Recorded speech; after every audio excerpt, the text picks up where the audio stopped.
What's up? I just thought that this would be a very funny video just to show people really quickly as to how politicians think and what offends them greatly. I think this is pretty funny, so I think maybe you might use it going forward if you ever happen to encounter this fella at all. So this is, as you can see, I've been blocked by someone on Twitter. It says you are unable to view this post because this account owner limits who can view their post. Who was I blocked by?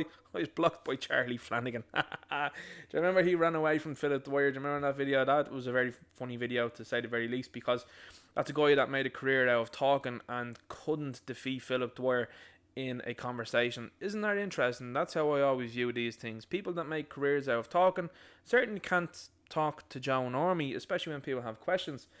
So what did Charlie Flanagan say, I hear you ask, and why did I say this? Because we'll get into that now in a moment.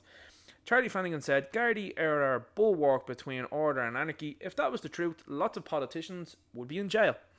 I strongly support on Garda Síochána at Garda Traffic and condemn those who show contempt for rule of law in communities. Like people who are illegally coming into our country. Is that right, Charlie? Is that what you're talking about there? No. It's just, bash the native Irish. Isn't that right? What do you think, Charlie? It says appropriate arrests and judicial processes must follow.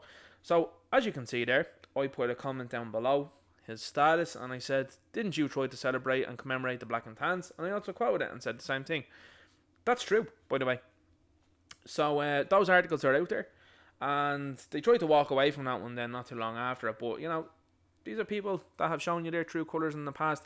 And instead of engaging with me and saying, no, well, actually, he just decided to block me. So that's pretty interesting, that, isn't it? I don't know what you think about that, but I thought it was very funny, to say the very least. So this is what we have now. We have politicians on the run, and politicians that don't like, former politicians, if you want to call them that, former politicians that don't like people asking questions. That's interesting, isn't it? This is a guy that's talking to you and telling you all about democracy and rule of law and all that, but when someone has an inconvenient question for him, he's like, nah, don't want to hear it. Good luck to you. You gotta see it for what it is, guys. These people have utter contempt for you. Let me know what you think in the comments. Make sure you like, share, subscribe, and I'll talk to you later. Good luck.